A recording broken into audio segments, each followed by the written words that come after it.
Hello, thank you for joining us today. My name is Brian Ginther, and this is Jeannie Ginther, my lovely wife. Today, we're going to be talking about how chaplaincy and crisis intervention pair well, work well together, and complement each other well. So, Jeannie and I have both been licensed chaplains through the International Fellowship of Chaplains for 10 or more years. We've also been crisis interventionists just as long. We each hold a CSISM credential through ICISF and the University of Baltimore as well. And so, really, we wanted to talk about first what chaplaincy is and what it's not. And Jeannie, would you like to get us started? Absolutely. So the thing that actually I think is really important that you left out was the fact that we're both first responders. And because that's really important to our story, because it really is where our story began. So back over 10 years ago, I went to a chaplain training. Wasn't quite sure why I was going. It just seemed like something that I wanted to know more about. And so when I went through this chaplain training, I began to hear things about how first responders were supposed to process the events that we go through. Yeah. And this was new information for me, and all you first responders out there can testify that that's not something that we're usually taught, at least not back in the day when I was trained. I'm not going to tell you how long ago that was.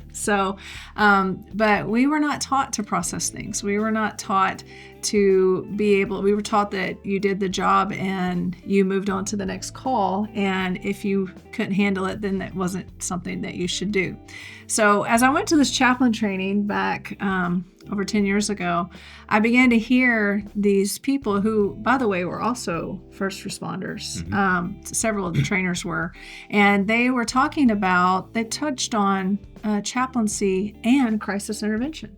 And they were talking about how, as first responders, that we need to be able to process the events that we see and the things that we experience, which basically is trauma, right? Yeah. And so as I began to hear this, I realized that I had a responsibility to take this information back to my peers, to police, fire, EMS, and to be able, because that was my world back then, and to be able to take that back to them and help them, because the rate of burnout was incredible. Yeah. And even myself had been in it for, I think at that time I don't know how long it had been, but it doesn't take that long to burn out when you don't know how to process. Yeah, right? The average lifespan of a paramedic is about 8 years before they find a different job or a different career. Ooh. And they're not the same usually after that. Not usually. Yeah, can't speak really personally for police, but I know that that's pretty much the same average. So first responders see a world that most people don't see. So yeah, that's what actually I realized, and I'm going to let you explain all this here in a minute, but I realized then that chaplaincy and crisis intervention were an amazing tool that I could take to my first responder peers to be able to help them to process, so that their marriage lasts longer, so that they were able to work in their careers longer, because these are passionate people. You have to be passionate to become a first responder, at least in the beginning, because why else would you want to go out and do things that nobody else does, to see things nobody else sees?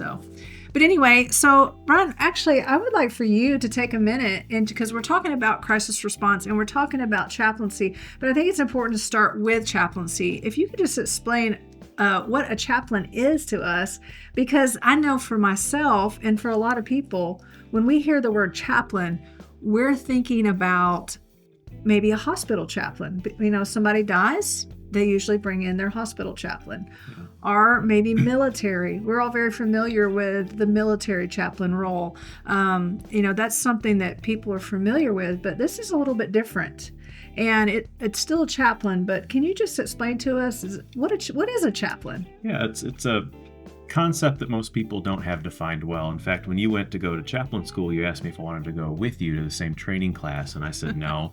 Your degree was in psychology, mine's in IT, business, and my doctorate is in ministry leadership, and so it didn't really match at the time my education and background. But she started coming back home and talking to me about processing things as a first responder. I was still a paramedic on the ambulance at the time, and so I went within 3 months and went through my own class as well. Mm-hmm. So most people are familiar with those types of chaplains you mentioned, but usually they know that chaplains are somewhat spiritual.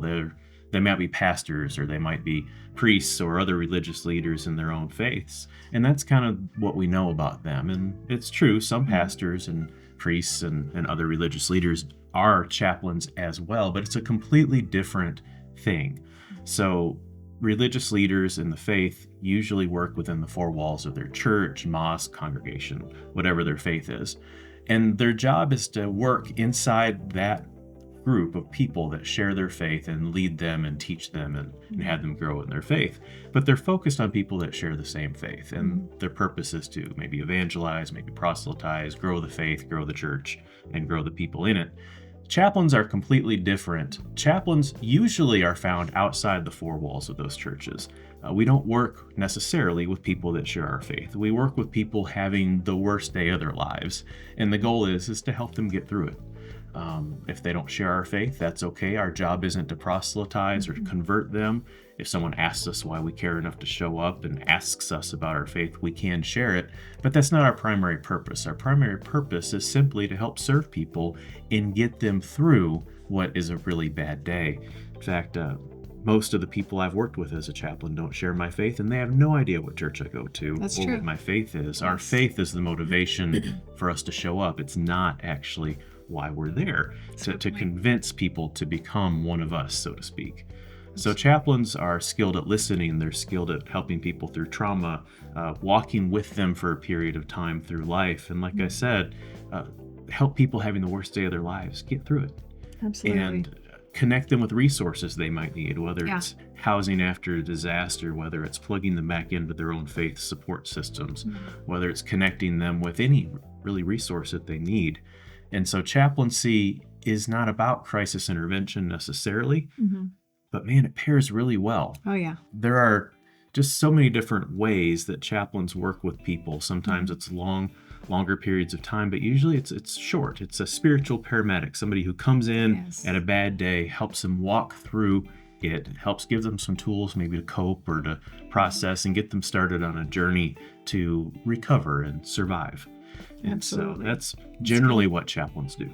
Yeah, and as working as paramedics, that was something we understood very well because we understood the concept of stopping the bleed, right? Stopping what was hurting, and long enough to be able to get them to a higher level of care, right? Absolutely. And so that's a great explanation. I love that. That was so good. So here at I.F.O.C, we actually have a little over 2,400 licensed credentialed chaplains that are out working, and also we have chaplains internationally. That's not including that number. So I would like to, what are some of the things that the chaplains at I.F.O.C that are licensed that we know about are actually doing? I mean, people say, well, okay, I understand that that's what a chaplain is. They're a spiritual paramedic type, right? And that crisis intervention pairs really well with that.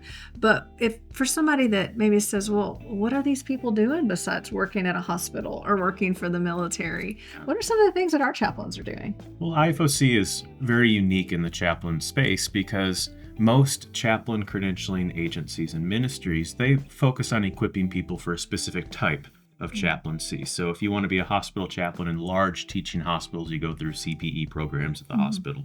If you want to be a police chaplain, there's a credentialing agency to teach you how to do that well. I.F.O.C is really a general chaplaincy. We touch on many different types of functions for chaplains, and then we trust our chaplains to go wherever God calls them. I.F.O.C is a Christian chaplain organization. So wherever people feel called to use their credentials is where we want them to go. And our chaplains work in hospitals, they work in nursing homes, they work in the marketplace, they work in corporations, they work anywhere where someone can have a really bad day. I found our chaplains. Yes. There's even some of our chaplains that work in the music industry. Wow, yes, they do. And help find people that aren't necessarily sharing our faith, find places to stay as they travel and do musician work. Our chaplains work in disasters. They work in the community. They work in homeless shelters. They work or volunteer anywhere. Right. And I mean, you start being a chaplain with your family. Your family has bad days. Your church can have bad days. We have chaplains that work as a formal chaplain within their own congregations. But usually it's outside, somewhere in the community, somewhere where they feel like they can make a difference and be there for people that are really struggling.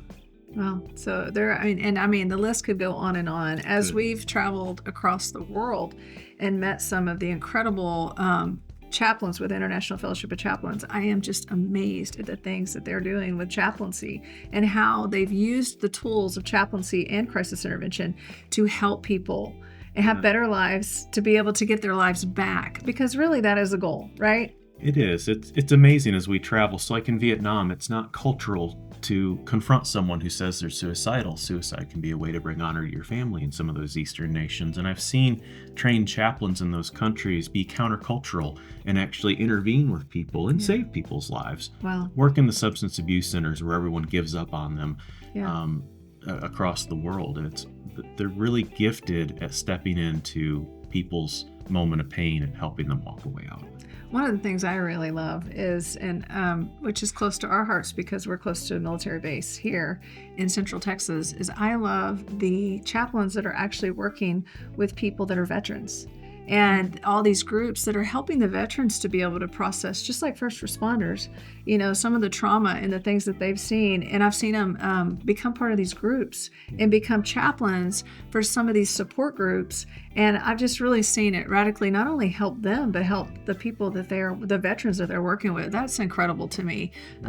Helping our veterans get their lives back after experiencing so much trauma serving their country. Absolutely. And most relevant to our conversation today, our chaplains can be found being a functional chaplain within a crisis intervention team. Yes. Teams that aren't necessarily chaplain focused, but they're focused on stepping in after a critical incident and helping people recover well. And so chaplaincy is a valid position on CISM teams. Oh, absolutely. And we're going to go ahead and talk about that in the next episode, because we're going to talk about our next episode. We want to talk about what crisis intervention is and what crisis intervention is not, because there is a lot of things out there that are actually called crisis intervention that maybe are missing some of the pieces that are helpful to help the brain to be able to process out trauma, right? So we're going to talk about that in the next episode. We just wanted to share this episode about what is a chaplain, but don't miss the next episode, because we're going to start piecing this together of how chaplaincy